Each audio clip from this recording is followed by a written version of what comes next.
अस्सलाम वालेकुम दोस्तों, की हाल चाल है जनाब। तुसी वेखदे पे हो अपना देश पंजाब टीवी ते मैं तुहाडा मेजबान मोहम्मद नदीम खरल। सब तो पहले अपने चैनल को करना है सब्सक्राइब ते बेल आइकन ते क्लिक करना है एक अच्छी ते बेहतरीन वीडियो दा नोटिफिकेशन हमेशा की तरह वीरा भरावां ते सज्जणां मिलदा रहे।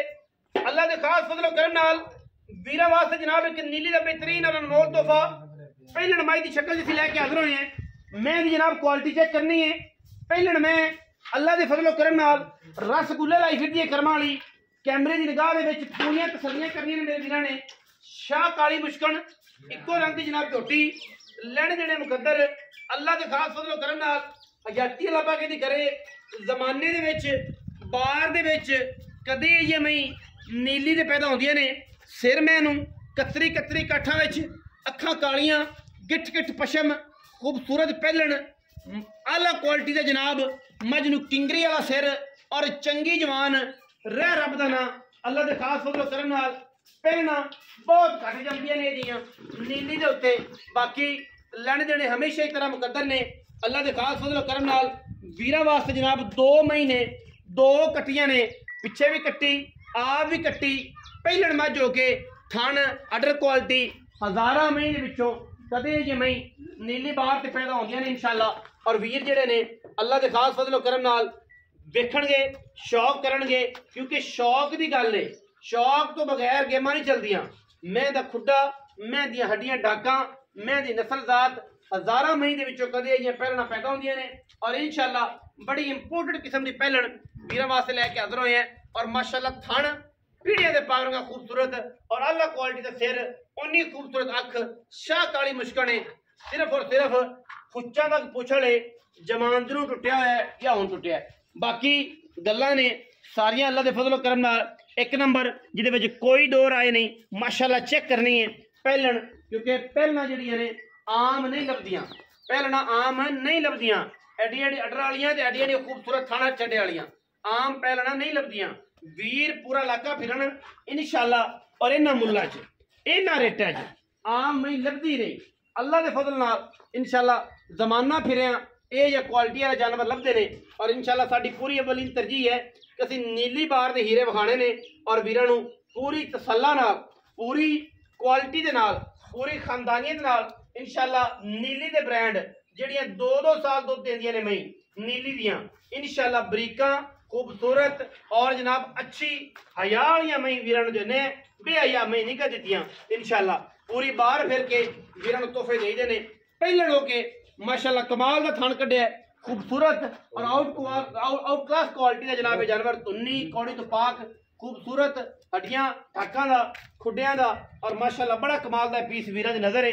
अल्लाह दे फजल नाल मगरे दे कट्टी है 3 तो 4 दिन दी जामाई हुई है। दुध इस टाइम 12 13 12 11 12 13 किलो तकरीबन दुध होएगा पहलड़ मैं दे कोल इंशाअल्लाह। जेड़ा जेड़ा मैं उन्हें थाने एडा एडे मैं उन्हें चुआ है इहदियां गारंटियां ने जेड़ा जेड़ा थान ओडा ओडा चुआ मैं इंशाअल्लाह। बोतल च मैं चुपेगी तो एडी एडी डांग डांग जी धार आएगी। क्या बात है कैसी खूबसूरत टोरान जनाब मैं पहलड़ में साफ सुथरी पूरी वलैती इंशाअल्लाह। बस सिर्फ पुछल का ही रौला है मैं कितने पुछल आला जो वादा घटाना तो मैं कही देनी थी किसी ने। बाबा ताज गुजर नीली का शहजादा पिछले दिन मैं लाई बाबे ताज गुजर ने पूरी दुनिया च हाड़ा हाड़ा हो गई मन तो दिता सी ये मैं बाबे की व्यापार दी बाबा व्यापार का भी फर्क रखता है वो मैं सी मैं बाबे की घर दी बाबे ने मैं तो नहीं बेच अल्लाह के फजल नाल पर ए कट्टी पिछे पिछले पैर धोते हुए ने ए पिछे कट्टी।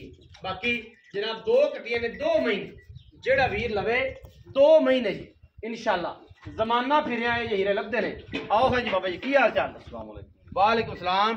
तबीयत से ठीक है जी। पहली मेहंदी से मुबारक हो जनाब कबड्डी मैं तो दुनिया च चंगे माशाअल्लाह 30 किलो दुध कर गई सी। अच्छा गल्ली बाती वाला नहीं जी नहीं उदण आप 12 किलो खिचोया मुड़ के मई दा बयाना हो गया चौथे पंजवें दिन बंदे बही लेके गया 30 किलो दुध अल्लाह दी कसम। वाह वाह क्या बात ना रह गया जी। झोटी जी काली मुश्किल खाई वलैती पूरी वलैती वेखी बाबा व्यापार दी ए व्यापार कोई झूठ नहीं वो घर दी झोटी थी ए व्यापार। अच्छा ते मुंह दा को पता है छगी चौगी कोई नहीं फड़िया ही नहीं हां छगी हो सकता होवे छगी होवे। अच्छा हैगी पहलन हां पहलन थना दी गारंटी हत्था पैरां दी मैं हाथ दी साफ। अच्छा ते मगर कट्टी सिंह ते बोतल रख ले उत्ते धार आए हाय हाय हाय, अल्लाह दे हुक्म एडा खूबसूरत चोआ है। इंशाल्लाह। चोई जी आप सली की थी कि मुलाजमत छड़ी? नहीं नहीं आप चाहिए आप चोई मगर कट्टी थी कटी किन्ने दिन हो गए? तीनों का चौथा दिन 4 दिन हो गए। दारा किन्नियां ने सारियां? सारियां 13 किलो 12 पक्कियां ने? नहीं 13 किलो होगी पक्कियां 12, अल्लाह दे हुक्म 13 सारियां दारा 12 किलो। ਤੁਸੀਂ ਦੇਨ ਚ ਰੱਖਿਆ सारियां 13 किलो ਹਾਂ अल्लाह दे हुक्म ਸਾਰੀਆਂ 13 ਐਡੀ ਵਲੇਤੀ इंशाल्लाह। 12 ਚ ਲਈ बाहर ਵੇਖੀ ਕਿਤੇ ਨੀਲੀ ਤੇ ਅੱਜਕੱਲ ਬੜੇ ਰੌਲੇ ਨੇ। एक कोट बख्शे चले ਅੱਛਾ हाँ जी ਨੀਲੀ ਚ ਬੜੇ ਰੌਲੇ ਨੇ ਅੱਜ अल्लाह खैर करे अपन नीली तो बाहर जाते ही नहीं। ਜਾਂਦੇ ਨੇ। ਪੈਸੇ ਬਾਬਾ ਕਿੰਨੇ? ਪੱਕੇ ਪੈਸੇ ਕੇ ਬਾਬਾ ਕਿੰਨੇ? 5,90,000 ਨਾ ਯਾਰ ਕੋਈ ਨਹੀਂ। ਸ਼ਫਕਤ ਕਰ 5-7,000 कर लो। ਨਾ ਪੂਰੀ ਗੱਲ ਕਰ ਜਿਹੜੀ ਪੱਕੀ ਹੈ ਪੀਡੀ ਇੱਥੋਂ ਗੱਲ ਕਰਨਾ ਯਾਰ ਇੱਥੋਂ 5,70,000 तो घट 100 नहीं है 100 ਵੀ ਨਹੀਂ ਮੰਗਣ ਨੂੰ ਜਿੰਨਾ ਮਰਜ਼ੀ ਮੰਗ। मंगी जाइए पाँव 10 5,70,000 ਰੁਪਇਆ ਜੇ ਮੱਝ ਦਾ ਵਿੱਚ ਬਾਬੇ ਨੂੰ 19-20 ਲਾੜ ਪਿਆਰ ਅਫਤਾਰੀ ਦੇ ਪੈਸੇ ਛਡਾ ਦਿਆਂਗਾ। ਅੱਜ ਕੱਲ ਮਾਰਕੀਟ ਫਿਰੋ ਤਾਂ ਪਤਾ ਲੱਗਦਾ ਸਾਫ ਸੁਥਰੀ ਮੈਂ ਦਾ ਮੁੱਲ ਹੀ 5.5 ਤੋਂ ਬਾਹਰ ਹੈ। ਸਾਡੇ ਮੈਂ ਜਿਹੜੀ ਅਸੀਂ ਅੱਜ ਕੱਲ ਮਾਰਕੀਟ 'ਚ ਵਿਖਾ ਰਹੇ ਹਾਂ ਮਾਰਕੀਟ ਪੂਰੀ ਫੇਰ ਲਓ ਅੱਲਾ ਦੇ ਫਜ਼ਲ ਕਰਮ ਨਾਲ ਇਨਸ਼ਾਅੱਲਾ ਇਹਨਾਂ ਮੁੱਲਾਂ 'ਚ ਤੁਹਾਨੂੰ ਕੋਈ ਵੀਰ ਮੱਝ ਵਿਖਾਵੇ ਅਸੀਂ ਬੈਠੇ ਸਾਫ ਸੁਥਰੀ ਹੋਣੀ ਚਾਹੀਦੀ ਸ਼ਰਤ ਹੈ ਚੌਥੇ ਸੂਬੇ ਤੋਂ ਪਲੱਸ ਨਾ ਹੋਵੇ ਪਹਿਲੇ ਦੂਜੇ ਤੀਜੇ ਮੈਂ ਹੋਵੇ। ਇਹਨਾਂ ਮੁੱਲਾਂ 'ਚ ਕਿਸੇ ਦੇ 6 6.5 ਤੋਂ ਮੁੱਲ ਸ਼ੁਰੂ ਹੁੰਦਾ ਹੈ। ਬਾਬਾ ਕੋ ਆਏਗਾ ਅਫਤਾਰੀ ਫਤੂਰੀ ਕਰਾਏਗਾ ਤੁਸੀਂ? तो ना भी मज लवे तावी करा दे ਤਾਂ ਵੀ ਕਰਾਏਗਾ ਜੀ। ਇਹ ਗੁਜਰਾ ਵੀਡੀਓ अच्छी लगी वीडियो लाइक करना है शेयर करना है कमेंट करना है और अपनी राय ना सानू जरूर आगाह करना है। पाकिस्तान जिंदाबाद, पाक हमेशा जिंदाबाद।